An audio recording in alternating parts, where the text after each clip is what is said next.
नमस्कार, मैं किरनेश कुमार। चंदा तीन प्रकार का होता है। एक आपके विचारधारा से प्रभावित होकर देता है, दूसरा आपके भाई से देता है जिसे आप रंगदारी टैक्स भी कह सकते हैं, और तीसरा काम के बदले कोई काम करा दीजिए उसके बदले रिश्वत भी चंदे के रूप में दिया जाता है। तो जो चुनावी चंदा का जो आंकड़ा सुप्रीम कोर्ट के आदेश के बाद भारतीय स्टेट बैंक ने जारी किया है, उस चंदा के आंकड़े बताते हैं कि रंगदारी टैक्स और काम के बदले रिश्वत के रूप में पॉलिटिकल पार्टियों को कंपनियों ने चंदा दी है। एक पहले दिन इनकम टैक्स का छापा पड़ता है, दूसरे दिन वही कंपनी चंदा इलेक्टोरल बॉन्ड खरीद लेती है, चुनावी चंदा खरीद लेती है और पॉलिटिकल पार्टियों को भेज देती है। इसी तरह काम के बदले भी कई ऐसे एजेंसियों ने चुनावी बॉन्ड खरीदे हैं जिसे उस राज्य की सरकारों ने काम दिया है या भारत सरकार ने काम दिया है। यूं कहिए कि रिश्वत के रूप में और डंटा के बल पर देश की विभिन्न कंपनियों से राजनीतिक पार्टियों ने, सत्ताधारी पार्टियों ने चुनावी चंदा वसूला है। चुनावी चंदे की शुरुआत भारत में 29 जनवरी 2018 से होती है, लेकिन भारतीय स्टेट बैंक ने जो आंकड़ा दिया है वह 2019 के लोकसभा चुनाव के दौरान का दिया है। एक साल का पूरा आंकड़ा ही गायब कर दिया है। वह आंकड़ा करीब 34,000 चुनावी बॉन्ड का है। कहा जाता है कि यही 3400 जो चुनावी बॉन्ड खरीदे गए वह अंबानी अडानी की कंपनियों के द्वारा खरीदे गए, लेकिन भारत सरकार ने अंबानी और अडानी की कंपनियों को बचा लिया है। लेकिन एक मित्रा करके हैं जो रिलायंस के बड़े कर्ता धर्ता है, अकाउंट को संभालते हैं, उनकी कंपनियों ने 500 का चुनावी बॉन्ड, 500 करोड़ का चुनावी बॉन्ड विभिन्न पॉलिटिकल पार्टियों को दिया है। इसी तरह सबसे ज्यादा अगर चुनावी चंदा की बात किया जाए, चुनावी बॉन्ड की बात किया जाए, तो भारतीय जनता पार्टी को 6,060 करोड़, पश्चिम बंगाल की सत्ताधारी टीएमसी को 1609 करोड़, यही टीएमसी है जो कम्युनिस्ट की सरकार को पश्चिम बंगाल से उखाड़कर ईमानदारी के नाम पर सत्ता में आई थी, लेकिन चुनावी चंदे के नाम पर टीएमसी ने भी जमकर लूट मचाई है। दूसरे स्थान पर रहने वाली पार्टी टीएमसी ही है जिसने 1609 करोड़ की वसूली चुनावी चंदे के रूप में की है। तीसरी पार्टी है कांग्रेस, इसे 1421 करोड़ रुपए मिले हैं। बीआरएस तेलंगाना की सत्ताधारी पार्टी भ्रष्टाचार के लिए बदनाम है, उसको भी 1274 करोड़ रुपए चुनावी चंदे के रूप में मिले हैं। हाल तक बीआरएस वहां सत्ता में थी और हाल ही के चुनाव में वहां कांग्रेस सत्ता में आ गई, लेकिन उसको भी 1274 करोड़ रुपए मिले हैं। उड़ीसा की पार्टी बीजू जनता दल, उसको मिला है 775 करोड़ रुपया। डीएमके तमिलनाडु की सत्ताधारी पार्टी है, उसे मिला है 639 करोड़ रुपए। वाईएसआर कांग्रेस आंध्र प्रदेश की सत्ताधारी पार्टी है, उसे मिला है 337 करोड़ रुपए। आंध्र प्रदेश की विपक्षी पार्टी तेलुगु देशम पार्टी है, 218 करोड़ रुपए। शिवसेना को 158 करोड़। जब बिहार में राजद भी सत्ता में था तो इसको भी खूब चंदा के रूप में मिले हैं, 72.50 करोड़ रुपए भी मिले हैं। जदयू ने भी चुनावी चंदे का लाभ उठाया है।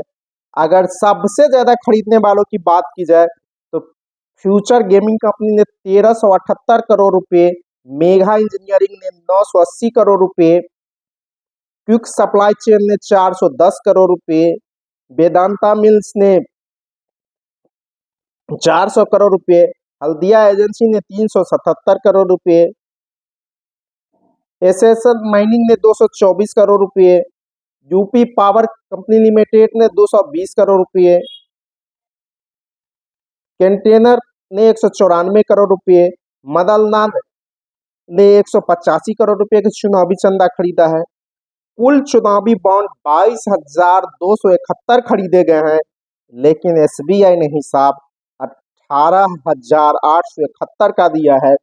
3400 के बॉन्ड का हिसाब किताब नहीं मिल रहा है, जबकि इस दौरान 2500 करोड़ से ज्यादा के चुनावी बॉन्ड खरीदे गए। अगर देखा जाए तो इलेक्ट्रल बॉन्ड खरीदने वाली कंपनी वे कंपनियां जिन पर हुई थी जांच एजेंसियों की कार्रवाई। स्टेट बैंक ऑफ इंडिया ने चुनाव आयोग को बॉन्ड खरीदारों की जो लिस्ट सौंपी है, उसमें कई अहम जानकारियां सामने आई है। सबसे ज्यादा बॉन्ड खरीदने वालों में कई ऐसी कंपनियां शामिल है जिनके खिलाफ ईडी और इनकम टैक्स विभाग की कार्रवाई हो चुकी है। दिलचस्प ये है कि कार्रवाई या बॉन्ड खरीदे जाने के समय के आसपास हुई है। फ्यूचर गेमिंग, वेदांता लिमिटेड और मेगा इंजीनियरिंग जैसी कंपनियां सबसे ज्यादा बॉन्ड खरीदने वालों में शामिल है। सिर्फ यही कंपनियां नहीं, करीब 10 कंपनियों की बॉन्ड खरीदार में भी यही पैटर्न दिखता है। आरपीजीएस की Haldia energy, DLF pharma company, हेटेरोडक्स, वेल्सपन ग्रुप, डिवीज लैबोरेटरीज, बायोकॉन की किरण मजूमदार ने काफी बॉन्ड खरीदे हैं, लेकिन ये सारी खरीदारी केंद्रीय एजेंसियों की जांच के समय में खरीदे गए हैं। मसलन इलेक्ट्रल बॉन्ड की चौथी सबसे बड़ी खरीदार हल्दिया एनर्जी पर सीबीआई ने 2020 में भ्रष्टाचार का मुकदमा दर्ज किया था। आरपीएसपी ग्रुप की कंपनियां हल्दिया एनर्जी ने 2019 से लेकर 2024 के बीच 337 करोड़ रुपए के बॉन्ड खरीदे हैं।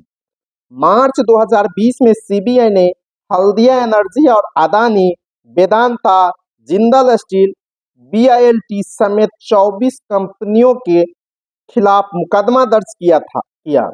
इन कंपनियों पर महानदी कोल फील्ड लिमिटेड को 100 करोड़ रुपए का नुकसान पहुंचाने का आरोप है। डीएलएफ, बायोकॉन समेत कई कंपनियों पर छापे पड़े। डीएलएफ सिर्फ बॉन्ड खरीदारों में शामिल, उसने 130 करोड़ रुपए के बॉन्ड खरीदे हैं। सीबीआई ने डीएलएफ ग्रुप की company new Gurgaon homes group developers के खिलाफ केस दर्ज किया था। ये केस 1 नवंबर 2017 में सुप्रीम कोर्ट के निर्देश के बाद दर्ज किया गया था।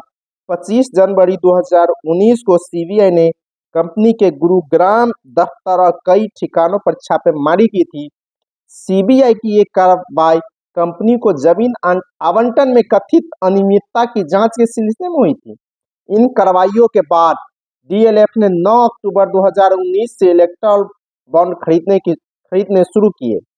कंपनी ने कुल 130 करोड़ रुपए के बॉन्ड खरीदे हैं। एक बार फिर 25 नवंबर 2023 को ईडी ने कंपनी के गुरुग्राम में मौजूद दफ्तरों पर छापेमारी की। ईडी की यह कार्रवाई real estate firm Supertech और इसके प्रमोटरों के खिलाफ मनी लॉन्ड्रिंग की जांच के सिलसिले में की गई थी।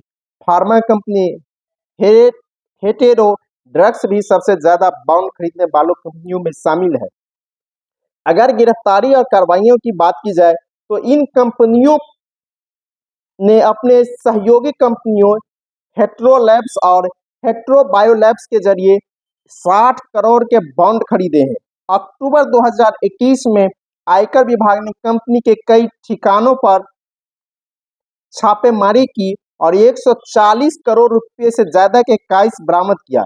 विभाग ने दावा किया है कि उसने कंपनी के 550 करोड़ रुपए की आय का भी पता लगाया है, जिसका कोई हिसाब किताब नहीं है। अखबार लिखता है इसी तरह की कार्रवाई विल्सन डेविस लैबोरेटरीज और किरण मजूमदार की कंपनी बायोकॉन के खिलाफ भी हुई थी। डेविस लैबोरेटरीज देश की सबसे बड़ी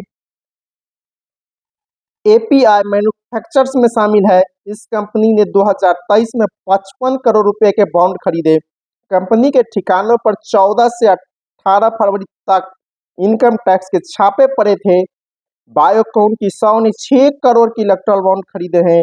जून 2022 में बायोकॉन की बायोलॉजिकल एसोसिएट के vice president L Parveen Kumar को सीबीआई ने रिश्वतखोरी के एक मामले में गिरफ्तार किया था। इसी तरह के विल्सन्स ग्रुप ने भी अपनी कई सहयोगी कंपनियों के साथ मिलकर 55 करोड़ रुपए के बॉन्ड खरीदे थे।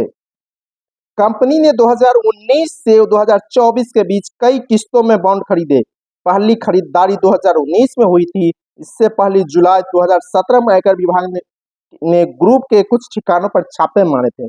इस तरह आप कह सकते हैं कि ईडी, सीबीआई और इनकम टैक्स का भय दिखाकर भारतीय जनता पार्टी ने चंदे की वसूली की है। तो तेलुगु देशम पार्टी हो, वाईएसआर कांग्रेस हो, टीएमसी हो, केसीआर की पार्टी हो, बीजू जनता दल हो, इन्होंने काम के बदले एजेंसियों से पैसा लिया है। इतना ही नहीं, कई ऐसी कंपनियां हैं जो फर्जी है। इस दौरान भारत और पाकिस्तान के बीच तनाव थे, तो पाकिस्तानी कंपनियों ने भी चुनावी बॉन्ड खरीदे हैं। इस तरह के कई चौंकाने वाले रिपोर्ट सामने आए। हालांकि भारतीय स्टेट बैंक ने वह कोड जारी नहीं किया है जिससे पता चले किस पार्टी को किसने चंदा दिया है, लेकिन सुप्रीम कोर्ट ने डंडा दिखाना शुरू कर दिया है। आज न कल एसबीआई को देना ही होगा और भारत निर्वाचन आयोग को भी जारी करना ही होगा। लेकिन सबसे चौंकाने वाली बात यह है कि 3400 बॉन्ड जो खरीदे गए 2018 से 19 के बीच में, उसका हिसाब कौन देगा? किसको प्रधानमंत्री नरेंद्र मोदी और केंद्र सरकार बचा रही है, यह भी देश की जनता जानना चाहती है। धन्यवाद। मैं किरणेश।